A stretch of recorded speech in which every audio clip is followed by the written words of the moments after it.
Well, I did this talk in St Leonard's, okay, so I'm kind of doing the same talk again. And the version that we've got in St Leonard's is a bit grander, I would say. Oh, this is fine. This is fine. But it's a bit bigger in St Leonard's. And what I did was I rode into the keynote on my motorbike, and we had a rock band playing at the back, and some acrobats, and some flamethrowers, not flamethrowers, fire eaters, it's a different thing. And I screamed to a halt and got off my motorbike, and at that point it's really obvious that my talk was about my passion for motorbikes. And that's not going to, obviously the stairs, and it's not really worked here. So I have, however, got a little model of a motorbike here. I know you're already making connections with the last talk, okay? But this is going to have to do, ladies, I'm afraid. So it's there if you want to look at it, okay? So just use your imagination, okay? So it's imagine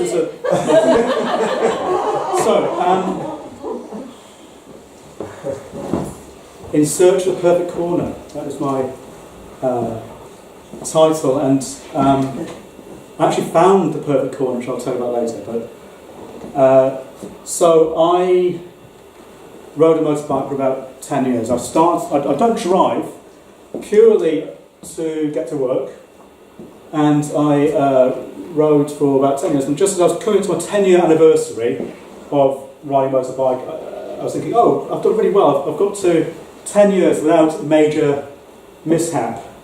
And no sooner had I completed that sentence than this happened. I came off my bike in the rain. It was entirely my fault, and that's a phrase you'll hear me using a lot in this talk, because most things are my fault, apparently. So this happened, I broke my shoulder, and a lot of people in my life were saying, well, surely you're going to give up now, you're going to give up riding such a dangerous thing. And I was, no, absolutely not, I'm going to get back on and continue riding.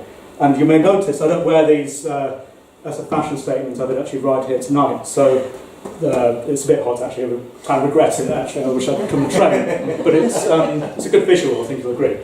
So I was going. I got so sick of people asking me why do you give up? Why don't you learn to drive? And I thought rather than explain to each individual, I thought I would just gather everybody together in one place and do it in one go. So that's the remit here. Okay, just a bit of managing expectation. You heard a very, very well-informed talk.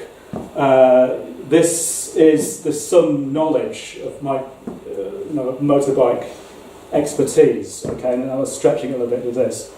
I don't know very much about motorbikes at all. Some people get very boring about them. I just like riding them. Well, I do know, I have to say this is a little bit disingenuous, because I do know that the explodey thing is called an engine. And which begs the question, why aren't they called engine bikes? I don't know. And but there must be a reason. Okay, so going back wavy lines into the dawn of time. I couldn't actually find a photo. I don't have a photograph of myself as a child, which probably says quite a bit. I don't know, something went wrong somewhere. But when I was a child, I didn't have any. I didn't come from the kind of family that built motorbikes or, have a family history of riding them or anything like that. And if you'd known me as a child, you'd probably have been really beastly to me, like all the other big boys.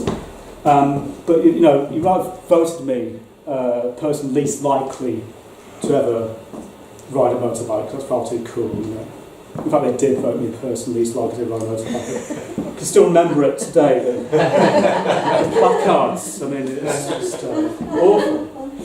And I didn't learn to drive or anything. It was just really. Oh, more my childhood. Actually, you know what? Yes, I will talk about this. I'm going to try to do a condensed version of it. This isn't from my childhood really. This is I found on the internet, but it could well be. Because my father, he was really into cars, okay? He was a real car obsessive. And he was also, is still kind of manic depressive, a bit bipolar. And it's kind of manifested itself in lots of incomplete projects. He would buy a car with the intention of doing it up and not really get round to finishing it off. And then he'd buy another car to use as sort of cannibalised for spare parts. And it's meant the house is covered in bits of car. And we had a room full of car bits and 3 cars in the garden. And I think that I reacted against it. For many years, I just didn't want anything to do with cars, and I still don't drive to this day. So what changed? Well, it was 7/7, and I was working in London, and it was terribly inconvenient. I had to walk from Dulwich to Clapham because of the transport disruption caused by this event. So I swore to myself as well, I'm not ever going to use public transport in my life again. It's just too risky with all the terrorists everywhere. And I thought, I've got to find another way getting to work. And a week later I was on the tube, and I thought, I could buy a motorbike. It could be quite a good alternative. And actually, no, I tell a lie. I first thought I'd get a scooter, and then I did. Yes, for those of you who don't know what a scooter is. I did consider this because I rode a bicycle. So this was a nice little step up, but then pretty soon I thought motorbike is a real deal. This is too small. He's going to get his train, I suppose. Right, I did actually promise Tim that what I wouldn't do is I wouldn't just list all the motorbikes I've ever owned in my life, okay? But I am going to do that.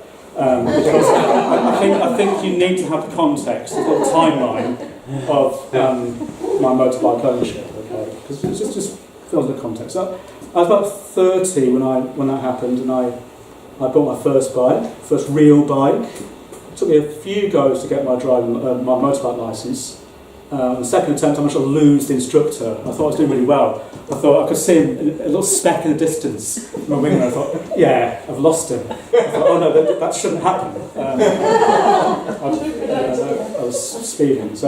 But I didn't get in the end. And this is a Triumph Bonneville. This is a replica of the classic 1960s Bonneville. And I absolutely loved this bike. And I had it for 6 years. And what started off was like just getting from A to B, getting to work. It turned into, I went abroad on it, and I just did everything on it. I went to Corsica, I went to Spain.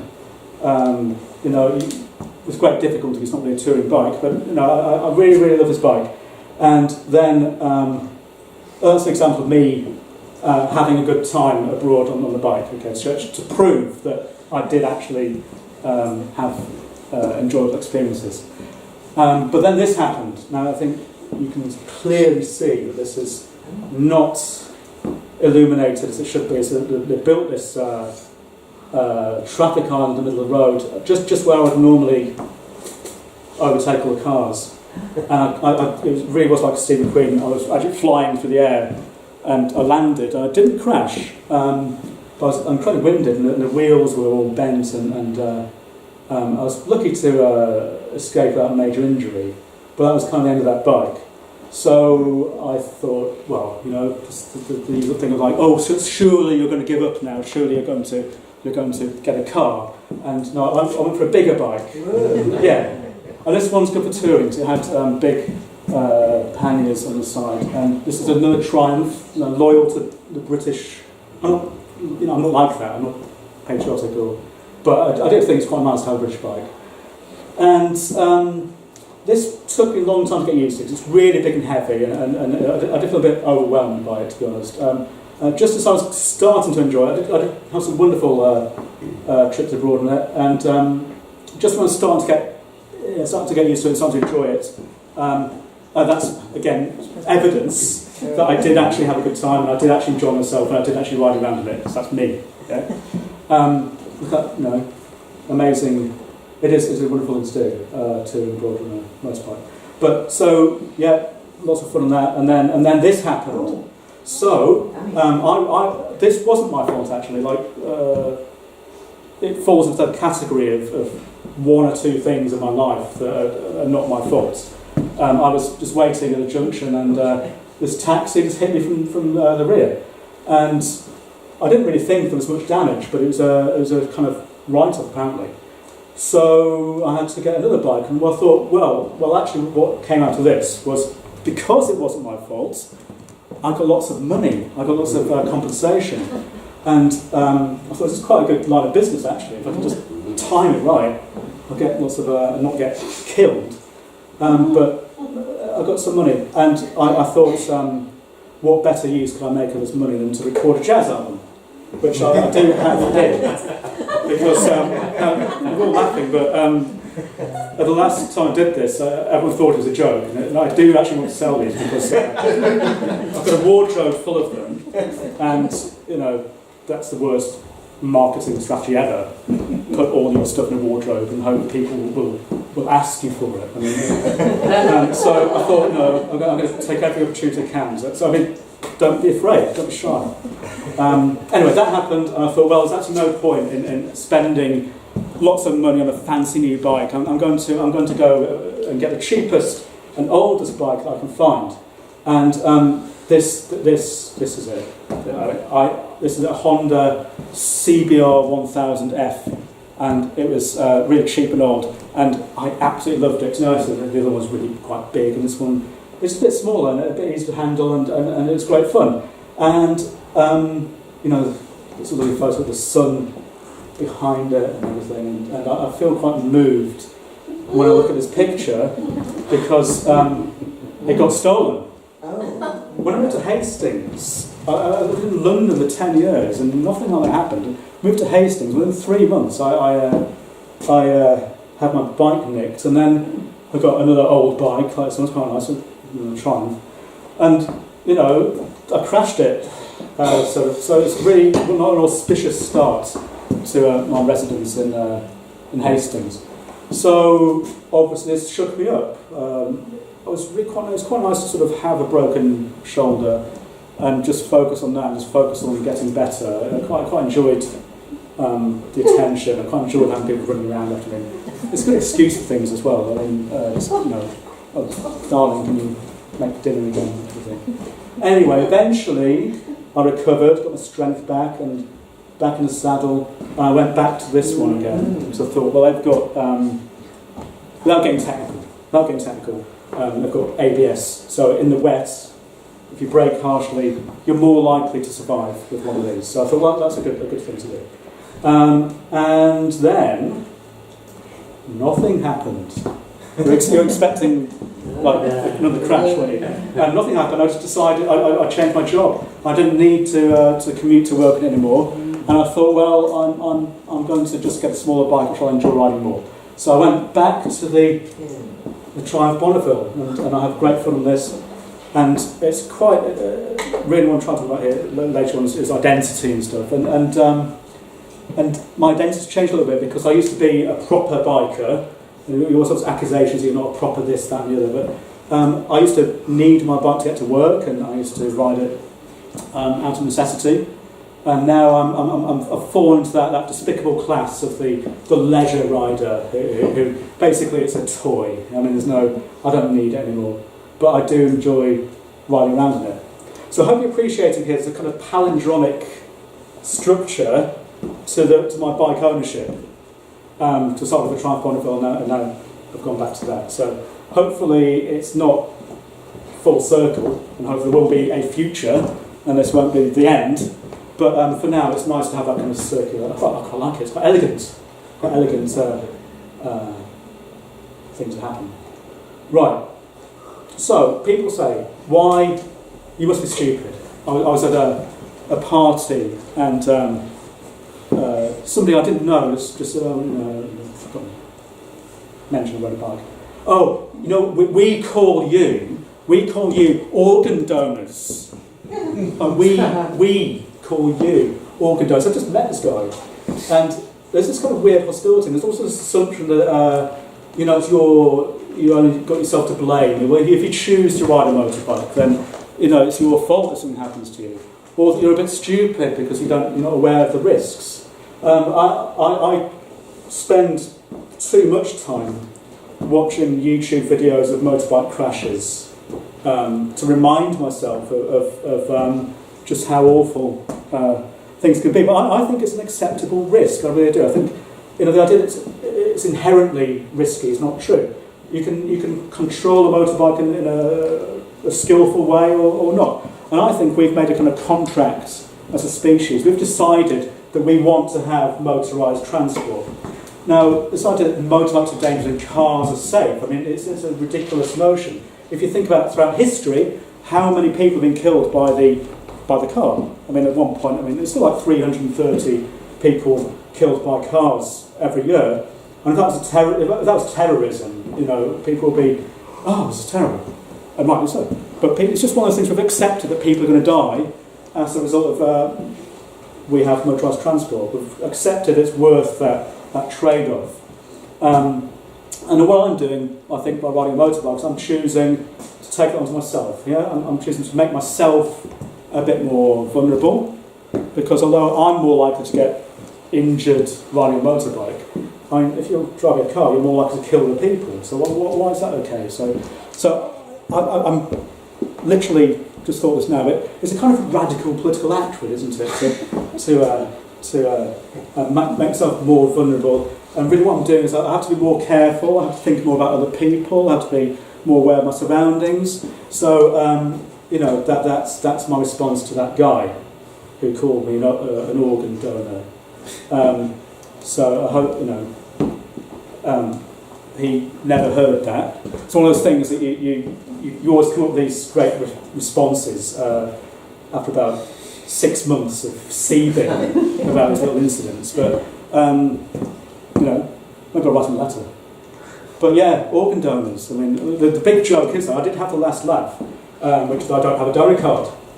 So, you know, if I die, it'll be totally in vain. So that's, I win, really. So, okay, so why? Okay, so I'm not put off by the risks, but why do? No, let's think of positive reasons why I do choose this slightly dangerous thing. I think the reason is it's just part of my identity. It's just gradually become part of who I am. Not in this horrific way. I don't really like to think of the fact that other people ride motorbikes. I like to think I'm the only person who does it. I certainly would never join a gang. I don't identify that at all. But it is sort of part of my identity. And there is a sort of camaraderie about bikers.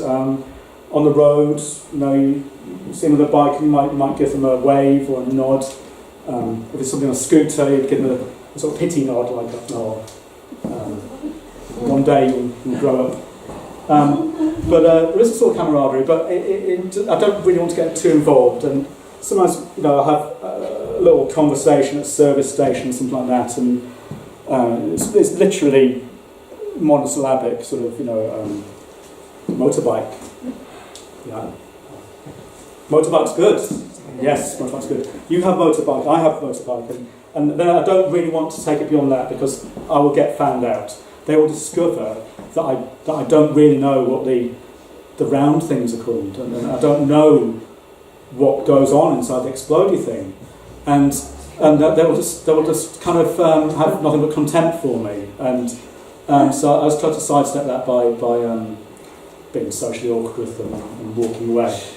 So, but it is, you know, identity, and identity is a funny thing. It's kind of partly obviously how one sees oneself, but it's also how other people see you as well, isn't it? And I remember the first time I rocked up to my school in my leathers with my new motorbike, and I don't know, I suppose at some level I might have been thinking I'm going to impress people. I mean, that's not why I did it, but I thought, this is pretty cool, really, isn't it? And the head of maths came up to me and said, "Are you riding a motorbike?"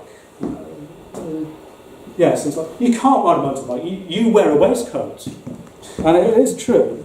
I have got it here. It's not the same one, I have put on a couple of pounds, so I was getting the cost actually. But this is the waistcoat in question. This is evidence, you know, it's evidence-based talk. This is evidence I do wear waistcoats. But for her, that just didn't marry up at all. You can't ride a motorbike and wear a waistcoat. So for her, I wasn't a proper biker. So there we go. Should I care? I don't know. Now, speaking of being a proper biker, so it's a kind of insecurity of mine that, you know, I'm not really deserving of the term proper biker. I mean, trikes. I mean, this has got 3 wheels. Okay, so there am I worrying about being a proper biker, and yet there are people out there riding around on abominations like this. And I was in a pub in South London, and it's a kind of nice local pub, and there's a little corner for the bikers. And again, I don't really want to get involved in that, because I've told you I hate that idea of, being a club. But I did get chatting to this guy, and he pointed to, they had photographs of their bikes on the wall, and he pointed to a picture of his trike. And I thought, finally, I've got an opportunity here to get my own back. All these people, you can't be a proper biker. You've got a waistcoat on, and the kids voting me the person least likely to ride a motorbike. And all those horrible memories came back. I thought, right, I'm gonna, cleanse all that away. And I really launched into this quite cruel and sustained attack on this guy for riding a trike and accusing him of, probably having a small penis, just tying it into the penis. Just thought that. And I kind of exhausted myself at the end of this rant, and there was a sort of terrible quietness in the room, and with this kind of calm dignity, this gentleman explained why he could only ride a trike because he didn't have to use his legs. And I was, mortified. And I think I tried to offer him money, actually. Not like, oh, sorry, here's, but, I'm off now, but I owe you a pint. I tried to find a clever way of giving him some money. But I think I learned something that day about myself. I'm a total arsehole. And, but also, this whole thing about who's a proper biker and who's a proper... It's nonsense, isn't it? I mean, if you want to be a motorbike rider, you can do that. It's stupid, all these labels.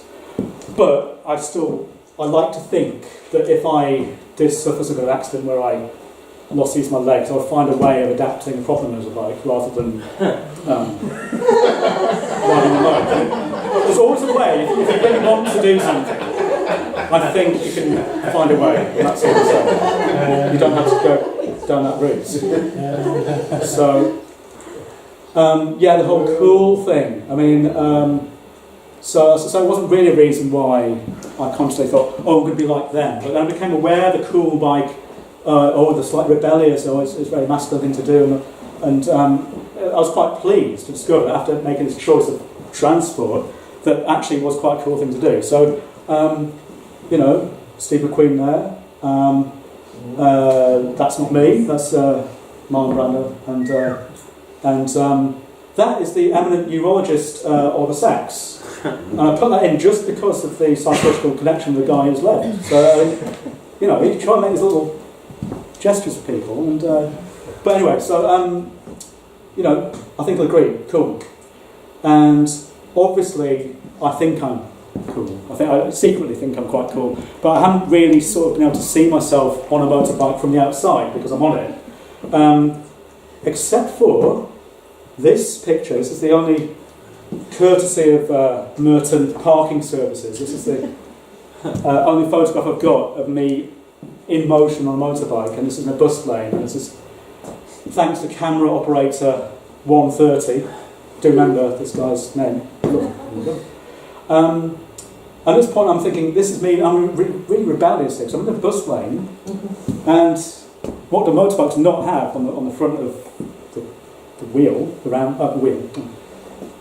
No number plate. So I can ride with total impunity down this bus lane, and they can't do anything about it. They can't. Yeah, take a photograph of me.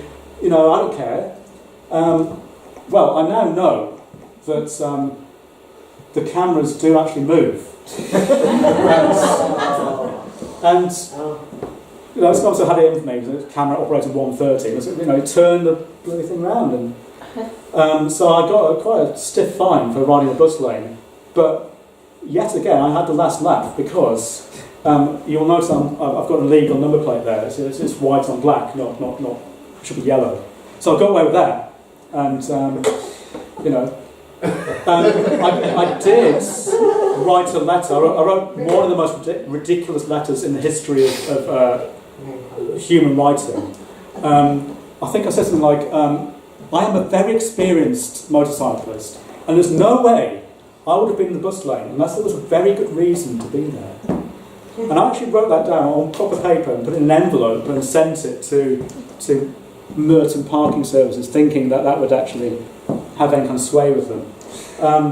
But it's all a learning curve, isn't it?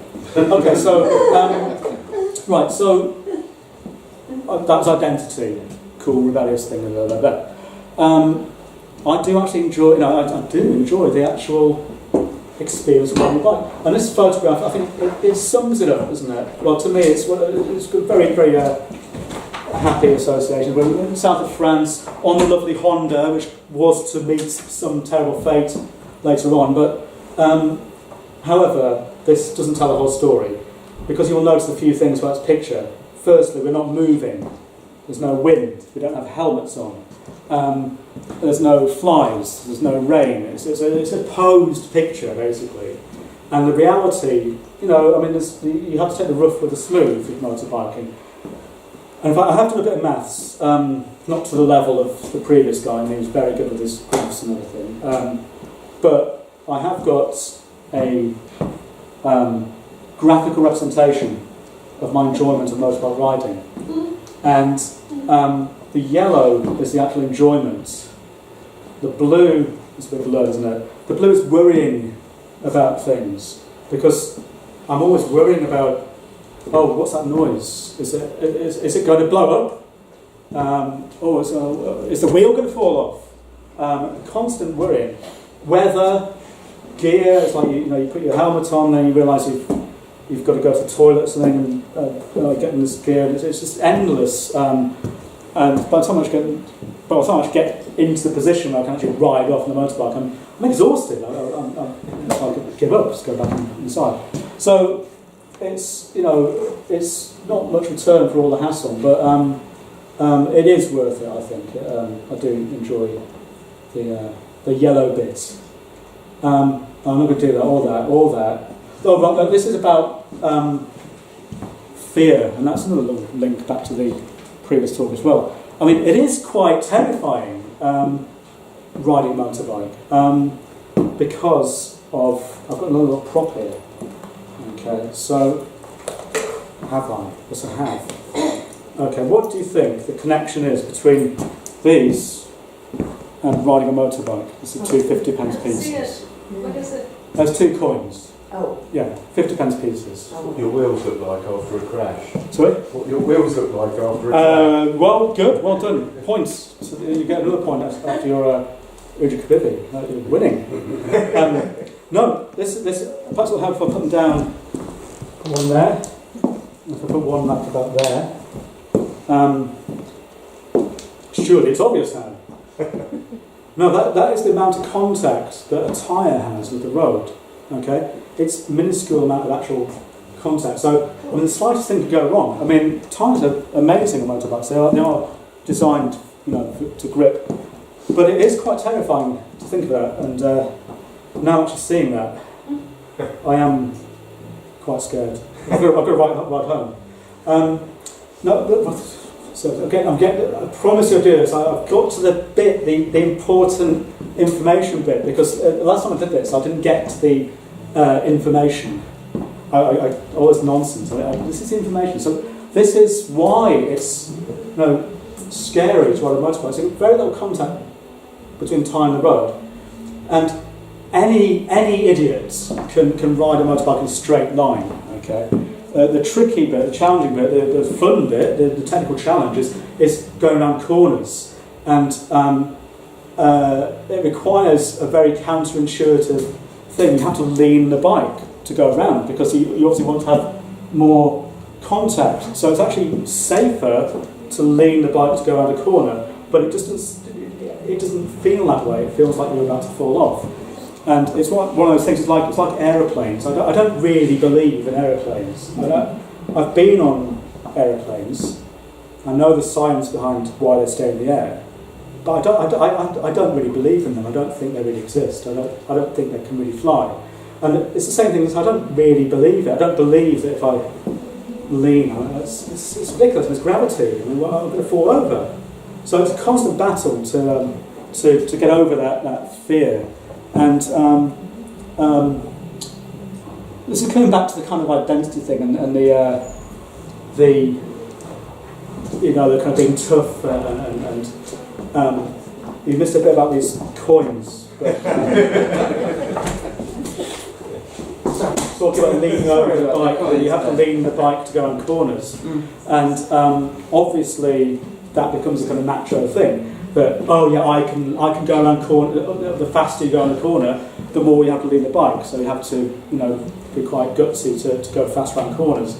And so somebody like this who doesn't lean their bike, they don't use the side of the tyre. And we in the biking community call these chicken strips, right? because if you've got those on your tyre, then you're obviously a chicken, so you're not gutsy enough to lean the bike when you go in the corner. Do you think whenever I see a motorbike, do you think I look at the tyres and check how big somebody's chicken strips are, or do you think I've got a life? No, I do. I can't stop myself. It's like, And it's kind of reverse of the previous talk, because the bigger the chicken strips, probably the smaller the other thing is, I imagine. But it's a kind of macho thing to have the you know, to try and get rid of those as much as possible. Some people do sandpaper, which is ridiculous. I would never do that. I'm relieved to say, because okay, so we are kind of coming to the end. I mentioned the search for the perfect corner, and I did actually find the perfect corner, because obviously that's the most enjoyable thing about riding a motorbike. So it's sort of coming together, sort of falling into place. This is the B500 in Germany, and it's a wonderful road. It's designed specifically for motorbikes. The curves are designed for the German police to be able to test bikes. It was built by Hitler, so I have slight mixed feelings about it, but it is amazing. The YouTube thing is to try and ride your bike as fast as you can on this road and video yourself reaching the limit of 186 miles an hour, which is the fastest a production bike can go in Europe. I go up to, I think, about 95 miles an hour, which is already quite fast, but it kind of, you find perfection, and then it just kind of reveals to you that you are maybe not up to the task of facing perfection, but it's still like a fairground ride to me. I loved that road, and I loved it so much that I did something very silly, really. I bought the T-shirts for a road. Yeah, and this is a T-shirt I got for the B500 in Germany, and yes, I bought a T-shirt for the road, and it reminds me of that perfect corner, which brings me to the end of my talk. So thank you for listening.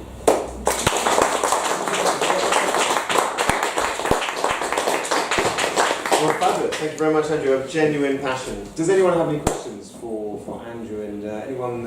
I'd never heard about chicken strips. Actually, I'd forgotten that you. I was going to bring some chicken and plant its little seed at our talk, and then the last time I did it, all my friends were in the audience and they were all vegan. I thought, I can't wave bits of chicken around there.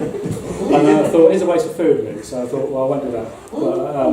But yes, it is a kind of macho thing. You didn't have a photo of your tyres on? No, I mean, they're not bad, I have to say. On the big Sprint, the big touring bike, I can never really get them down very much, but on the Bonneville, I can. The front wheel's pretty respectable. Just don't talk about the rear wheel. Yes, yeah. Where do you put your suitcases when you're on holiday? Well, when I had the big touring bike, I had about 100 litres of luggage space. It was quite remarkable, honestly, yes. So, I mean, it's much the smart car thing. It's like a 50 litre top box, and it's like having another two people on the back. So it's amazing, and the bike, you don't feel it. It feels like a bicycle. But with the smaller bike, I would spend about an hour tying things onto it. Those bungee straps, and it's it's the biggest cause of leisure-related eye injuries in the UK. Is these bungee straps, and I did actually stretch on too far. It did hit me in the middle of the forehead. But about a month, I had a big red bindi in the middle of my forehead. So. Brilliant. Yes, question, Dana. Yeah. I used to ride bikes a long time ago. Oh, sure. Probably twice your age. Oh. When you go around corners, do you ever get sparks off your foot pegs? Well, this is another sort of thing like the chicken strips, isn't it? So kind of it proves you're leaning it over. Yeah. No, I mean I did once, and I was so thrown by it that it was quite scary because it kind of it was quite a shock. But yes, I mean I know some people take pride, don't they, in actually eroding their foot pegs down to nothing. No, I mean I did have that one last little bit of reserve that I can't quite get over, and it's kind of a thing I'm always going to work on. I think I'm always going to find more pleasure in going around the corners than just going fast in a straight line, and it's something that I'll always try to work on. Yeah. Which way do you push your handlebars to go around the corner? Well, now we're getting to the dark arts of counter steering. Yeah. Is that what you're talking about here? Yeah. Yeah. So no. So does everyone know about the dark arts of counter steering? Or is it too technical? Yeah. That's one. Yeah. Well, it's so if you're on a motorbike and you think I want to go left, you would think, wouldn't you? What would people think you would do? Push on the right. Yeah, actually no, you don't. You push on the left. So that somehow makes the bike fall over in the right way. And yes, it's another counterintuitive thing. You have to kind of learn counter steering. So. Any final questions? Yeah. In the beginning of your presentation, you had two photographs of like bicycle accidents, motorbike accidents that you'd had. How did you get the photographs? Well, I'm glad I did get the photographs because that's why I got the money to record. Because it's amazing. It's amazing how quickly insurance companies back you up when you've got photographs. If you don't, then you're on your own. But I made a point of what I did was I took the photo and then I lay down. Because they've got to call an ambulance then. So it's like get some.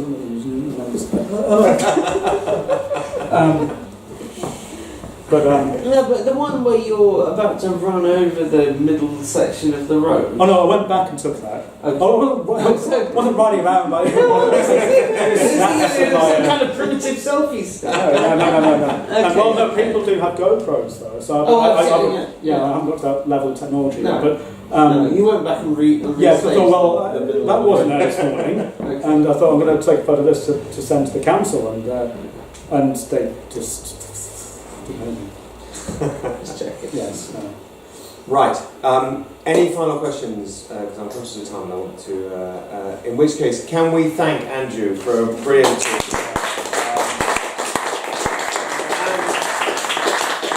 And of course, Andrew's album is here to be purchased. I will accept anything.